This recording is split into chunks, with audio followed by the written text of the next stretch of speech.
Bonjour, professeur Spira. Vous êtes docteur en médecine à la faculté de médecine. Vous êtes en particulier directeur de l'unité de recherche santé publique, épidémiologie et reproduction humaine.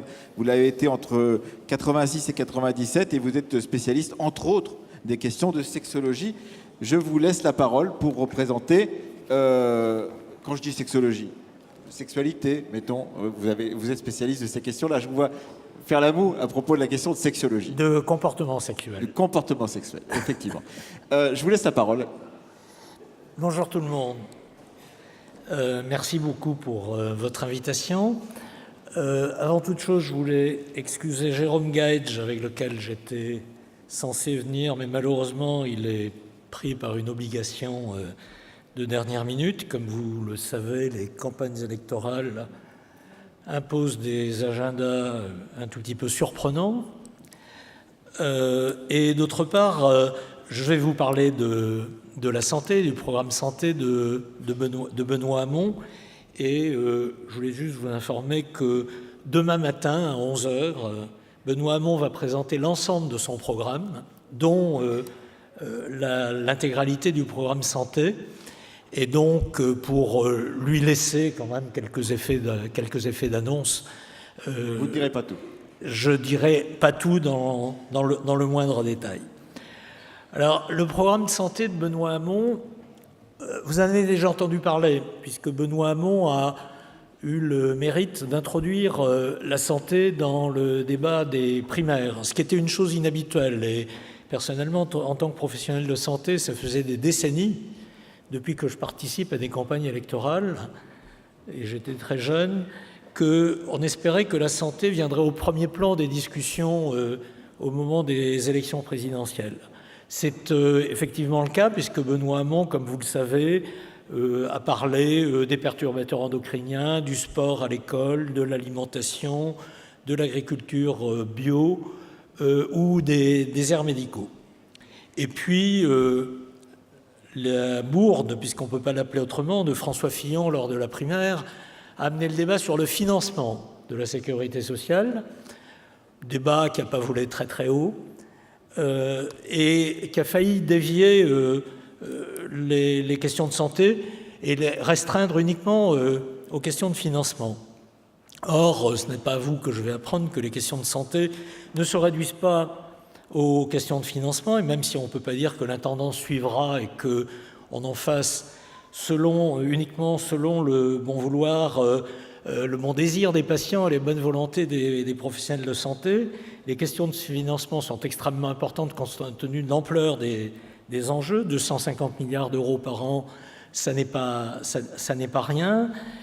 Néanmoins, les questions de santé sont pilotées aujourd'hui par d'abord une situation épidémiologique qui est la conséquence d'une transition, vous le savez, et 60% de la mortalité à l'échelon mondial est liée à des maladies chroniques, cancer, maladies cardiovasculaires, diabète, maladies respiratoires, et ces maladies sont la conséquence de nos modes de vie, de notre environnement, de nos caractéristiques biologiques, de notre génétique aussi, bien entendu, et du fonctionnement de notre système de santé. Donc, ce sont la conséquence d'un certain nombre de déterminants qui interagissent et qui déterminent la situation épidémiologique dans laquelle nous sommes.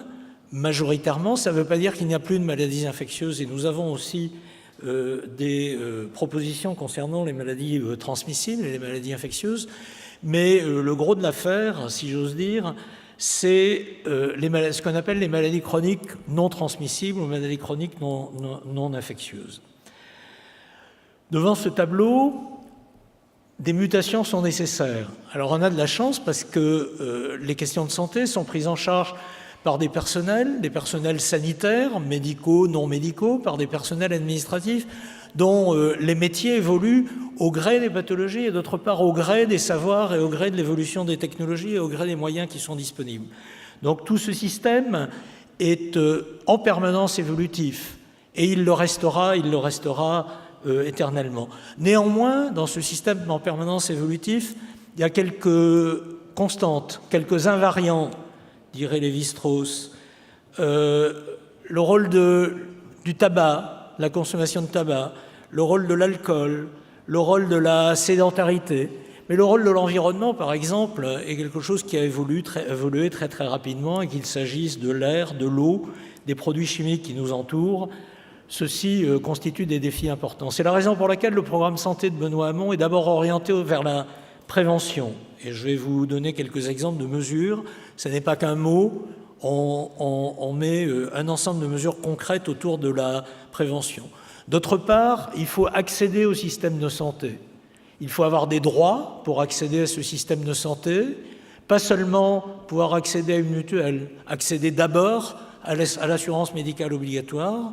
Et dans ce domaine-là aussi, nous avons un certain nombre de propositions, je vais y venir très très rapidement. Ensuite, ce système de santé, il faut qu'il fonctionne. Il est composé de femmes et d'hommes, professionnels de santé, médecins, toutes les professions sanitaires à tous les étages et des professions administratives. Et il faut que ces personnes jouissent de la considération qu'ils méritent dans la société.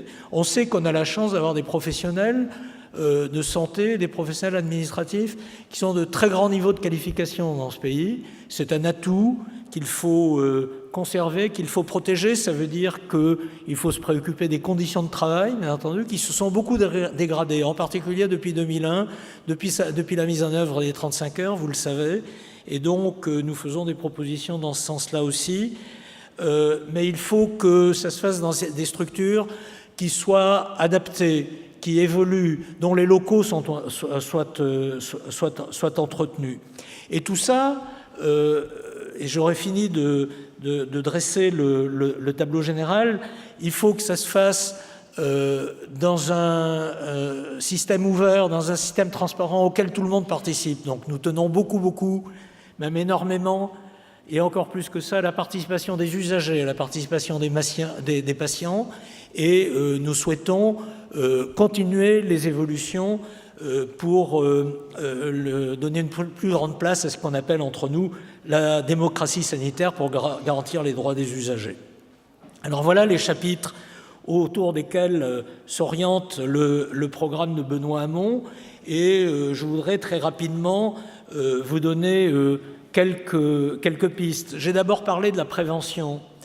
Benoît Hamon propose que la prévention soit mise en œuvre le plus tôt possible dans la vie, c'est-à-dire dès l'école, et qu'on institue un parcours éducatif en santé autour du sport, autour de la nutrition, de l'alimentation, autour du renforcement de la médecine scolaire sur la prévention, autour des comportements favorables à la santé, de façon à ce que les habitudes, si elles doivent être modifiées, soient modifiées le plus tôt possible dans la vie, de façon à ce que ce soit durable, et que ceci se fasse à l'abri des lobbies de toutes sortes, des lobbies industriels en particulier, mais pas seulement, des lobbies culturels ou intellectuels.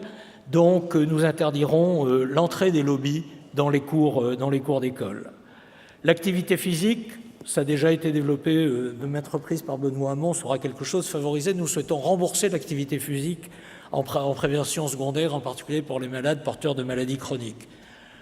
La lutte contre le tabac, l'alcool, les comportements dangereux sera renforcée. Ça passera en particulier par l'augmentation du prix des substances par une taxation et une taxation de la publicité lorsqu'elle existe, ce qui n'est pas le cas pour le tabac.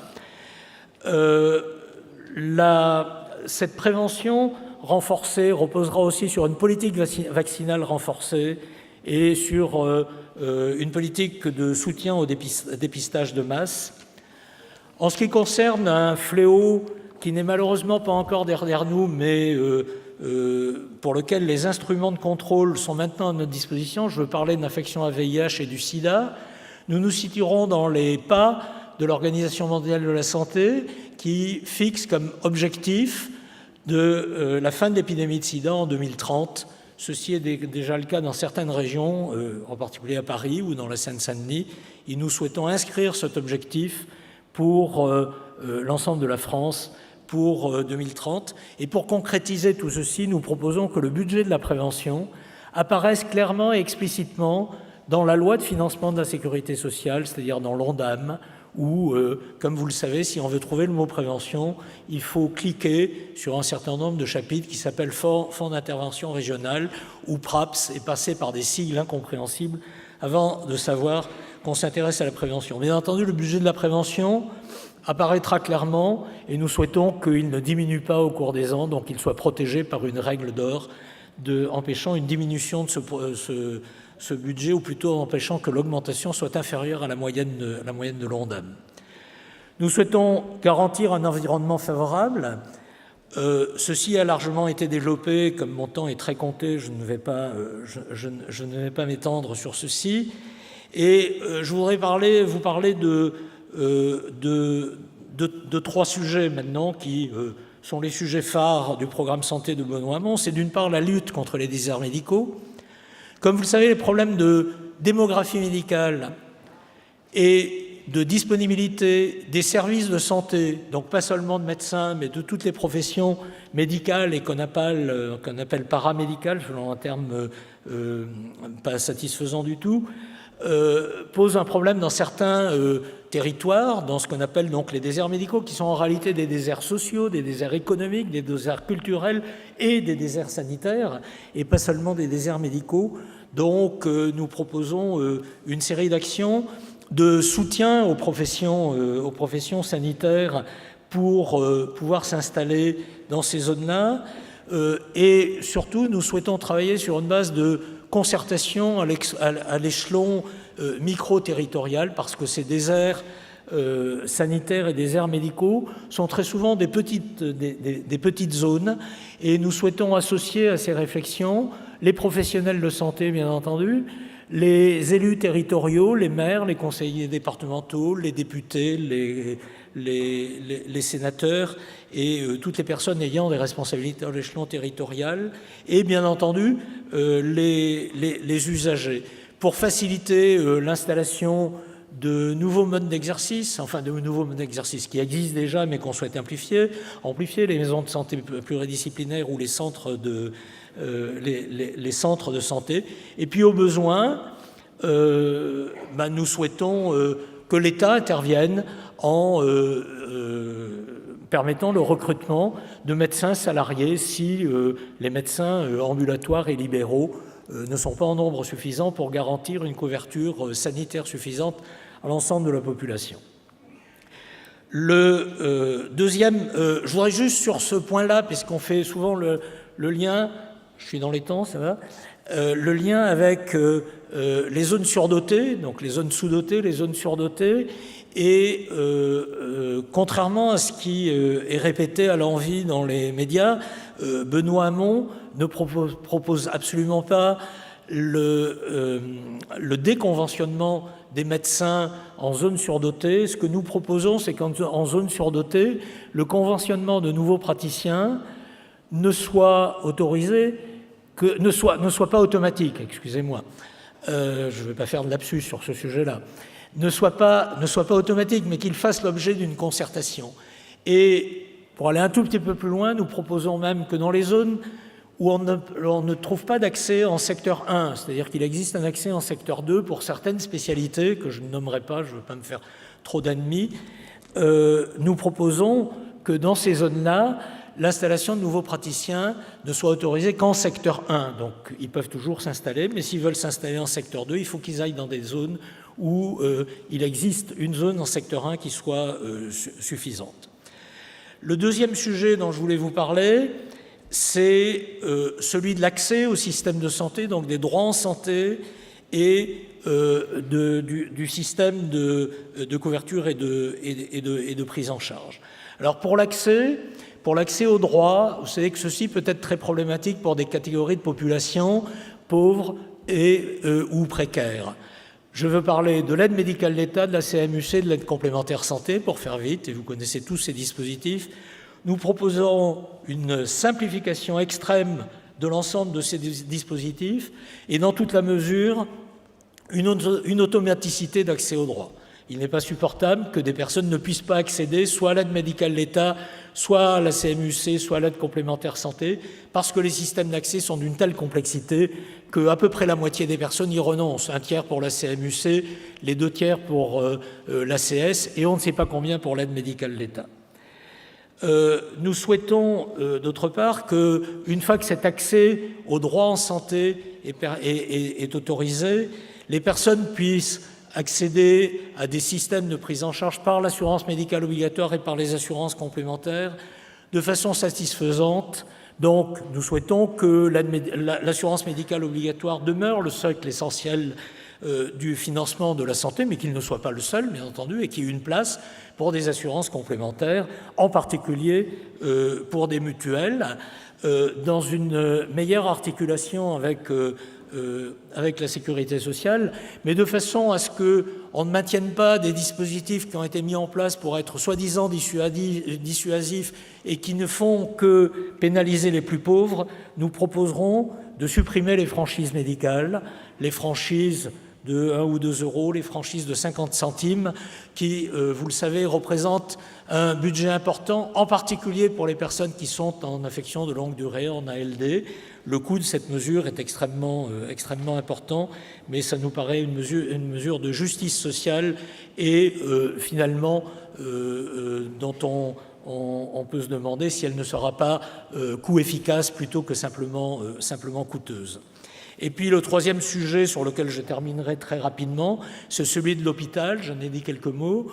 L'hôpital nécessite aujourd'hui, le système hospitalier public et privé est dans une situation de tension extrême qui rend l'exercice des professions, l'accueil des patients et la qualité des soins problématiques. Je ne veux pas insister sur les drames humains dont nous sommes témoins tous les jours. Ils sont quelque chose de terriblement douloureux et d'insupportable, d'abord pour les personnes qui en sont victimes, bien entendu, et pour leurs proches, mais plus largement pour l'ensemble de la société. Donc nous souhaitons mettre sur pied une collaboration sur les conditions de travail à l'hôpital et sur les carrières hospitalières pour les personnels soignants et pour les personnels administratifs, de manière à pouvoir commencer à rattraper une partie du retard que nous avons accumulé. Voilà quelques mesures très rapidement. Une phrase pour terminer. Ce que je voudrais dire, c'est que habituellement, quand on tient le genre de discours que je viens de tenir devant vous, on parle de la santé en termes de dépenses et en termes de déficit. La santé, pour moi, pour vous, j'espère, et j'en suis certain même, ce n'est pas des dépenses et c'est un déficit. C'est un investissement dans un capital humain, dans le capital qui, à chacun d'entre nous, est notre capital le plus précieux. Moi, j'ai rien de plus précieux que ma santé, ma bonne santé et mon bien-être, et je suis sûr que c'est vrai pour tout le monde. Donc, il ne s'agit pas de dépenses, il s'agit d'investissement. Il s'agit d'investissement pour que les gens soient en bonne santé, ne serait-ce que parce que les gens qui sont en bonne santé peuvent être heureux et ils peuvent travailler. C'est un investissement parce que la santé, c'est le plus gros employeur dans notre pays. Dans toutes les communes, vous le savez bien, le plus gros employeur, c'est l'hôpital, c'est le système de santé. Donc c'est une source de revenus, c'est donc une source de richesse collective. Et puis c'est aussi une source de revenus parce que le système de santé, c'est une source de progrès, c'est une source d'innovation, c'est une source de brevets et de production industrielle qui sont une source de richesse pour notre pays et qu'il faut qu'ensemble nous préservions. Donc, soyons positifs sur la santé. Ça n'est pas un déficit, la santé. C'est au contraire un investissement productif et c'est ce que nous partageons de plus précieux entre tous. Merci. Merci. Venez me rejoindre, Alfred Spira, si vous voulez bien. Pour quelques questions de précision. D'abord, merci d'avoir éclairci un des points qui, effectivement, était pendant du programme de Benoît Hamon autour de la question du conventionnement des médecins s'installant en zone surdotée.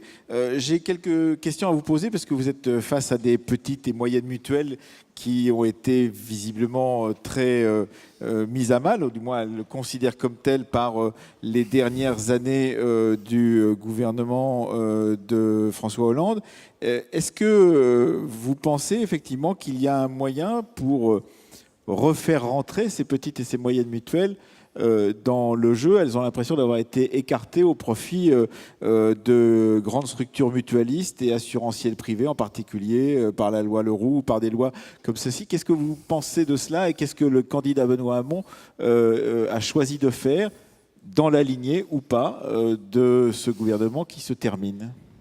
Alors, merci pour votre question. Je me garderai bien d'entrer à l'intérieur du système mutualiste et d'émettre des avis ou des propositions pour la gestion à l'intérieur du système mutualiste.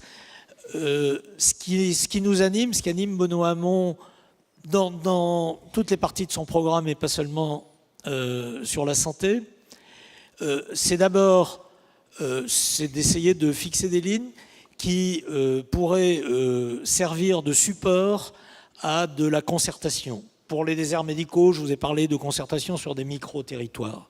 Ce que nous pensons, c'est qu'il n'y a qu'à Faucon, on sait bien que ça ne marche pas. Et si je vous dis qu'on va mettre tant de milliards à tel endroit, de toute façon, je ne serai pas là dans 5 ans pour qu'on le vérifie ensemble. Donc on veut pas faire ça. Par contre, ce qui nous paraît certain, et ce qui me paraît certain pour la santé, c'est qu'il faut gérer les problèmes de santé au plus près des personnes, au plus près des personnels, des personnes, je veux dire des citoyens, des utilisateurs du système de santé. Nous sommes tous des utilisateurs du système de santé. Mais voilà, si j'habite Limoges et que le référent pour la gestion du système de santé se trouve uniquement porte de Montreuil ou dans un immeuble du quartier Montparnasse, j'aurai rapidement le sentiment que la prise en compte des spécificités locales, territoriales, qui sont des spécificités sociales, économiques, culturelles, géographiques, de mode de vie, n'est pas prise en compte. On ne gère pas de la même façon ce qui se passe à Nice et ce qui se passe à 40 km de Nice dans l'arrière-pays ou même à 20 km de Nice dans l'arrière-pays. Donc ce qu'on souhaite, c'est que les acteurs s'emparent de ces problématiques au niveau le plus fin possible, avec une granulométrie la plus fine possible. Alors pour répondre à votre question, maintenant, je m'excuse, je vais passer par ce détour. Effectivement, on peut être effrayé par l'institution de gros systèmes de mastodontes. Au minimum, il faut faire en sorte pour que ces mastodontes soient eux-mêmes diversifiés et qu'ils se donnent les moyens d'être proches des citoyens. Mais il faut aussi, bien entendu, que persistent des acteurs petits et qu'ils soient protégés par notre système réglementaire et nos systèmes de régulation pour qu'ils puissent continuer à vivre. Vous savez, s'il n'y a que les gros et qu'il n'y a que les petits, je vais faire une analogie, je m'excuse, qui est très fortement politique, mais c'est mon passé, puis en particulier quand je suis à la salle de la mutualité, voilà. Je ne sais pas ce que vous voulez dire. Ça fait personnellement 55 ans que je viens à des meetings à la mutualité.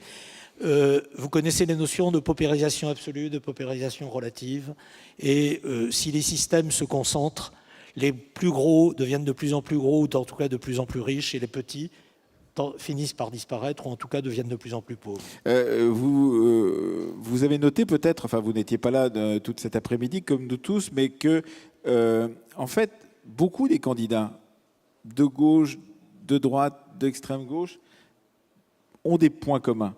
Oui. La question de la prévention à l'école, la prévention des maladies professionnelles, un rôle nouveau donné aux médecins du travail, aux médecins scolaires, une revalorisation de ce type de métier.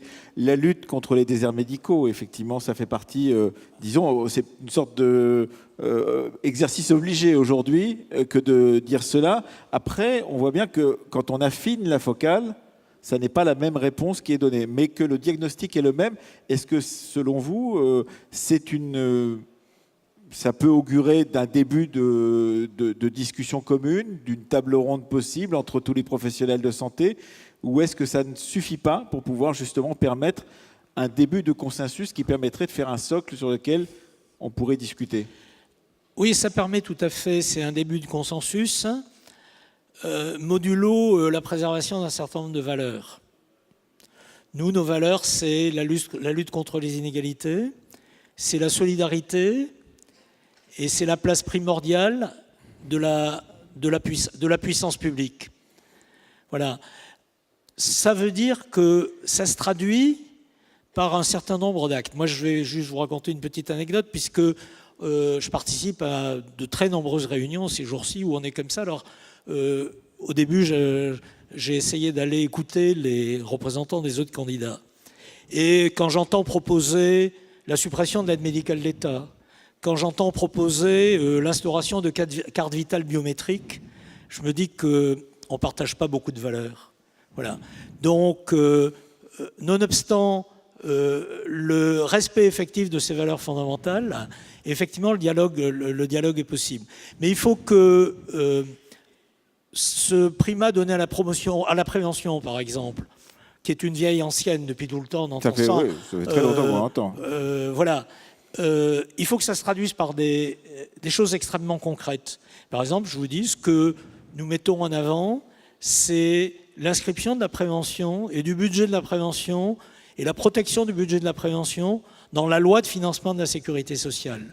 Si on arrive à faire ça, et si la prévention est inscrite une fois avec un chapitre dans l'ONDAM et avec un financement et une règle de protection de ce financement, je mets au défi quelques gouvernements que ce soit qui viennent après de supprimer la prévention. On ne pourra plus le faire. Vous le savez, pour être praticien depuis longtemps, professeur Spira, il y a tout de même une donnée qui est montée depuis une vingtaine ou une trentaine d'années, qui est cette donnée des patients eux-mêmes. Comment prendre en compte la question dans ces négociations de la représentation des patients, c'est-à-dire des citoyens, qui considèrent que c'est aussi leur affaire et que ça ne concerne pas que d'un côté mutuelle ou assurance, sécurité sociale et État, mais qu'ils ont aussi leur mot à dire, et profession médicale bien évidemment, et qu'ils ont aussi leur mot à dire. Alors, bien sûr, c'est tout à fait fondamental. Alors, vous savez que depuis la loi de mars 2002, les droits des malades sont inscrits dans la loi. Il faut en permanence faire évoluer, donner plus de poids. Nous, notre proposition est extrêmement simple. Présence obligatoire des usagers et de leurs représentants dans toutes les instances de concertation qui préparent des décisions. Les décisions sont prises à l'échelon où elles doivent être prises, bien entendu. Mais c'est présence obligatoire, d'une part. Je pense, par exemple, à l'instance à la commission de fixation du prix des médicaments, commission des prix de santé, où la présence des usagers est, de notre point de vue, obligatoire. Mais pas seulement. Présence des élus, des représentants aussi, parce qu'on est dans un système de démocratie formelle et il faut qu'ils soient présents partout, dans tous les étages de l'État. Et d'autre part, nous souhaitons interdire les conflits d'intérêts, pas seulement pour les professionnels, pour les usagers, pour les associations d'usagers aussi, parce que nous savons très bien que certaines associations, de malades en particulier, peuvent être très dépendantes vis-à-vis d'industriels ou de financiers du domaine. Eh bien, merci beaucoup, Alfred Spira, d'avoir donc accepté de répondre à nos questions et d'être venu présenter en avant-première, on croit le comprendre, puisque ce sera demain que le candidat lui-même le présentera, le programme de Benoît Hamon pour cette présidentielle en matière de santé.